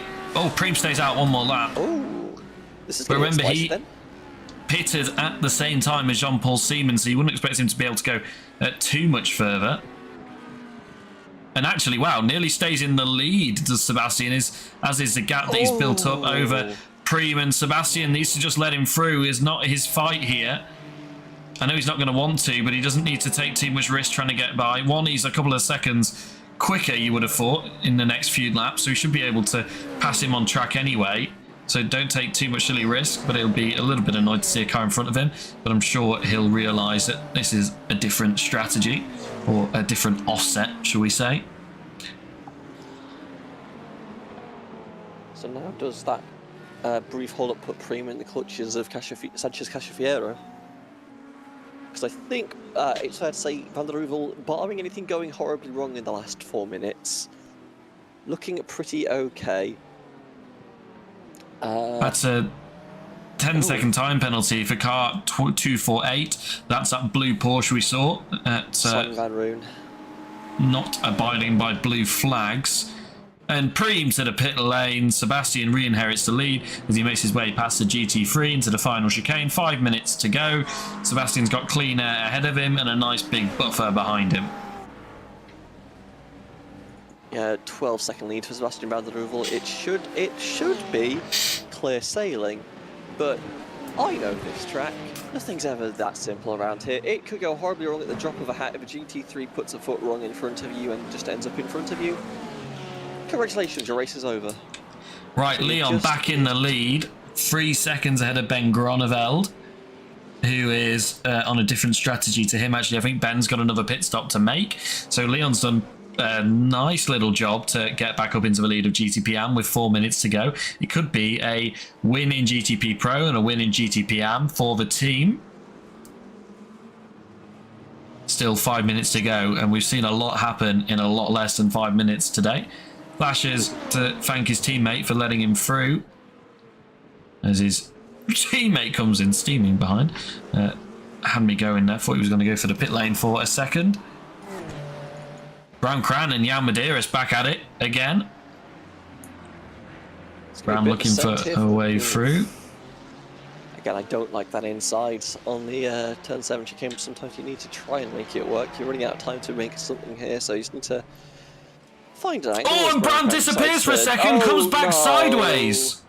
And he's just got a solid shot from Fabio Gibrino, who's just let him back on track. I'd be a little bit more aggressive if I was the driver behind, I'll be honest, but it's progress done. Well, Brown went round for the 63. What? Let's take another look at that. What happened? Was that netcode? So Brown had just disappeared at least. Oh no, he dropped that all on his Oh, own. he was on the gravel, yeah, and just gets a weird bump on the curb, presumably, and the car just really gets upset. That was the weirdest sequence of events I think I've seen this race, and I've seen some weird stuff this race. Brown can able to drive away, but that is my professional opinion on the matter.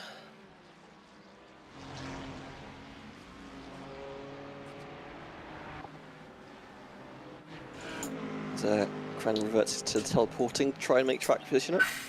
Daniel Morphy under fire by Jeffrey Ross. Jeffrey Ross, yeah. Jeffrey's been all over the back of him for a lot of today. Jeffrey's been all over the back of pretty much somebody for the entire race length. He's trying to make it P2 now.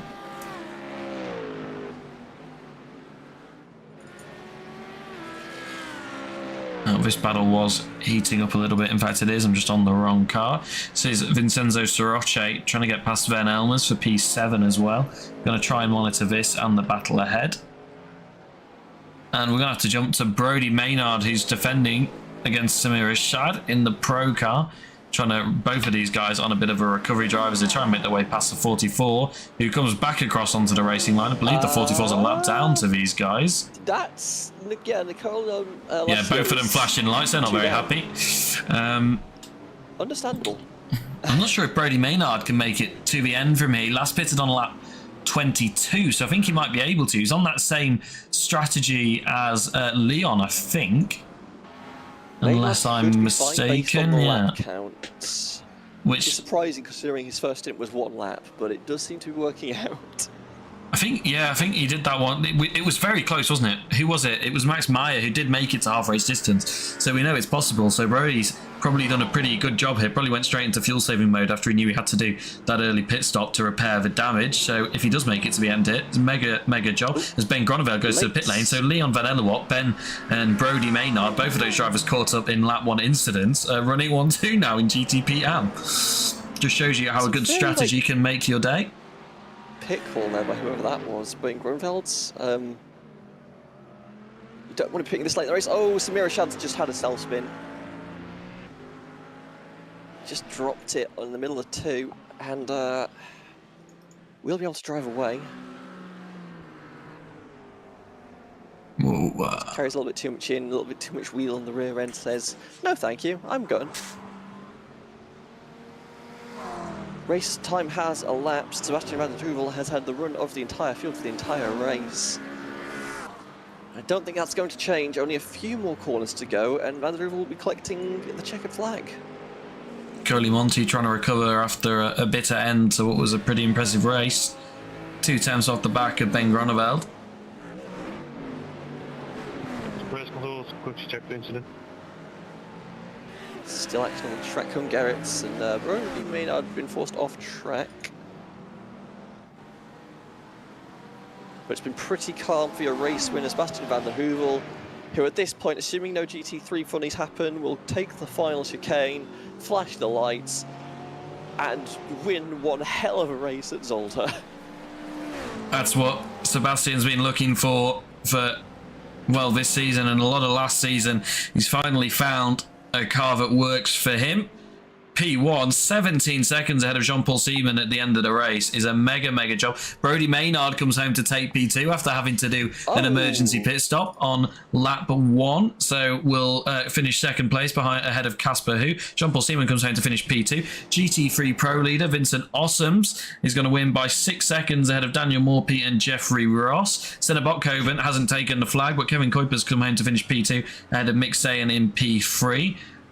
And it's just Leon now, who again had to make an emergency stop, but he dragged it out to the race distance that he needed to make it that he only had to do the 2 stops and not 3 stops to make it to the end. He's going to come across the line alongside his teammate in the 81. That's Ruben Stegemann, who's just behind him in track position, and it's all getting a bit messy in the final chicane.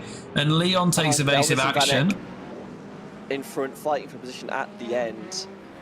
And gets a little bit dicey at the end there, but Elwout still finishes the lap ahead. No pressure there for the GTPM winner there, but a very spooky finish to the race, certainly. That's it. I think that's everyone. I'm just trying to see if there's anyone not showing. Jeffrey Ross laughing on the radio about that last lap run through the chicane. I know this is not going to be the perfect angle, but we'll see if we can see it just in front. That's alongside Jeffrey Ross and the 316 defending. These are the 2 that were a couple of attempts apart most of the race, and they just make it through. It's a bit of a shunt, though, to win the race, to end the race there for, I think that was Dave Van Eck, the black car.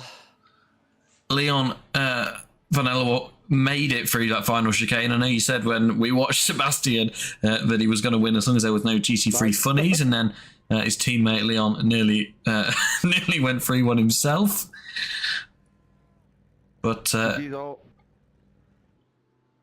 going to look at the race results now in GTP Pro. And we're going to look at race results, not qualifying results. Sebastian Van der Heuvel wins the race by 17 seconds in the end. A dominant performance, really, to come home in P1. Jean-Paul Seaman in P2. Albert Preem in P3, 40 seconds off of the lead. Sergio Sanchez P4. Juan Torvale P5. Ruben Stegemann P6. Samir Rashad P7 after an unfortunate day for him. Alvaro Gutierrez P8. Daniel Reneke in P9. Maximilian Meyer in P10. And Ersan Koykoven 27 laps down in P11. GTP Am was won by Leon Van Ellewaert on that offset strategy, and Brody Maynard on that alternate strategy came home to finish P2. It wasn't a lap down, that's just the way the checkered fell. And Casper Hu came home to finish P3, Nicole Monti P4, Bren Gronevel P5, Carlos Ponce in P6, Pete Preens in P7, Nicole D'Alessio in P8, and Yanni Kakkonen in P9. Kirby, take us away on GC3 Pro.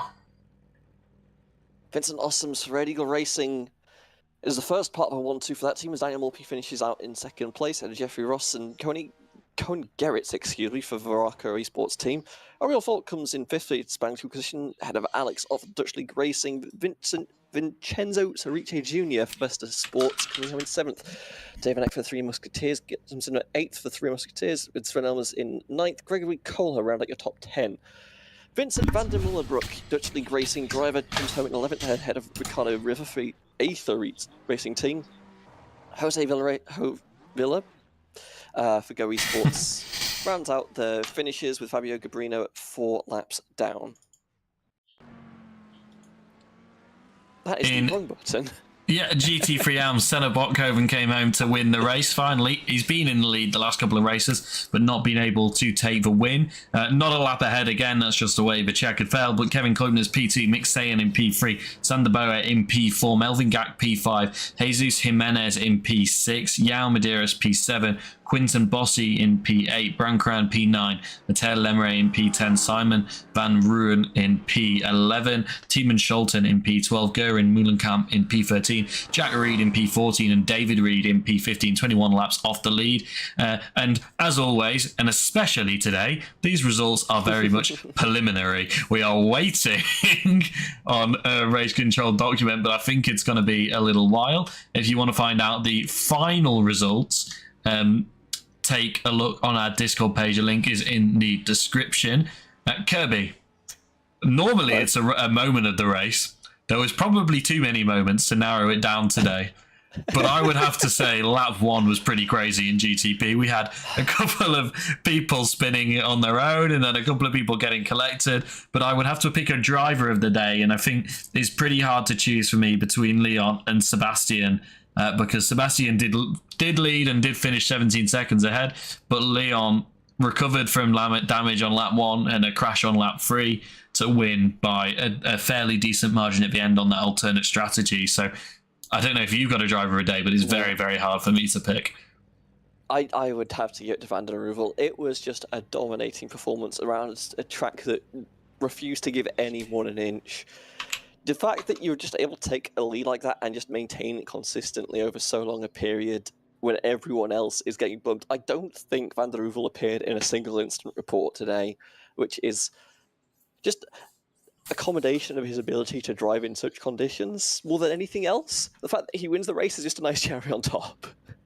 Yeah, I've just spoken to Sebastian briefly as well, and he said that his 23-hour of Zolder experience has served him well, probably in the traffic as much as anything, and just managing it and knowing what to do.